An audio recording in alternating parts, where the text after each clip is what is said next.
ဒီနေ့ထူးထူးခြားခြားဖြစ်ရတစ်ခုဖြစ်သွားခဲ့တာလေးပြောပြရအောင်မယ်။ကောင်းကင်ယံမှာလေယာဉ်နဲ့လေထီးတိုက်မိတဲ့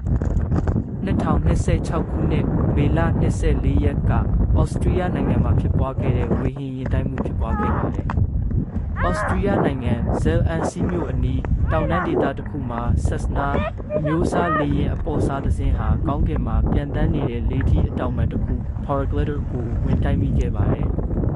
လေထီးအတောင်ပံမှာတပ်ဆင်ထားတဲ့ကင်မရာကလေယာဉ်ကသူမရဲ့လေထီးကိုဝင်တိုက်ပြီးဆုတ်ပြဲသွားတဲ့ထိတ်လန့်ဖွယ်မြင်ကွင်းကိုမှတ်တမ်းတင်မိခဲ့ပါတယ်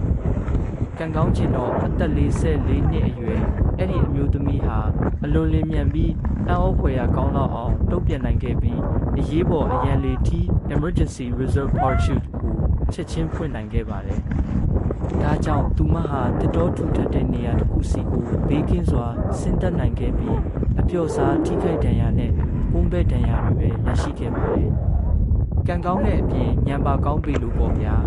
။ဒီနေ့ထူးထူးခြားခြားဖြစ်ရတစ်ခုဖြစ်သွားခဲ့တာလေးပြောပြရအောင်။ကောင်းကင်ယံမှာလေယာဉ်နဲ့လေထီးတိုက်မိတဲ့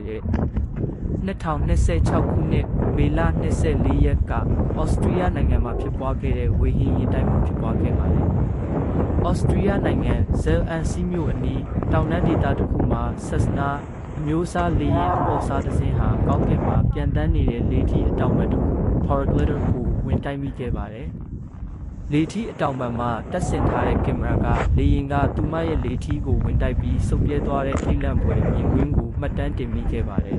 ။ကံကောင်းချင်တော့အသက်44နှစ်အရွယ်အဲ့ဒီအမျိုးသမီးဟာအလွန်လင်းမြန်ပြီးအံ့ဩဖွယ်ရာကောင်းလောက်အောင်တုံ့ပြန်နိုင်ခဲ့ပြီးအရေးပေါ်အရန်လေထီး Emergency Reserve Parachute ကိုချက်ချင်းဖွင့်နိုင်ခဲ့ပါတယ်။ဒါကြောင့်သူမဟာတတော်ထူထပ်တဲ့နေရာတစ်ခုစီကိုဘေးကင်းစွာဆင်းသက်နိုင်ခဲ့ပြီးအပျော့စားထိခိုက်ဒဏ်ရာနဲ့ပုံးပဲ့ဒဏ်ရာတွေပဲရရှိခဲ့ပါတယ်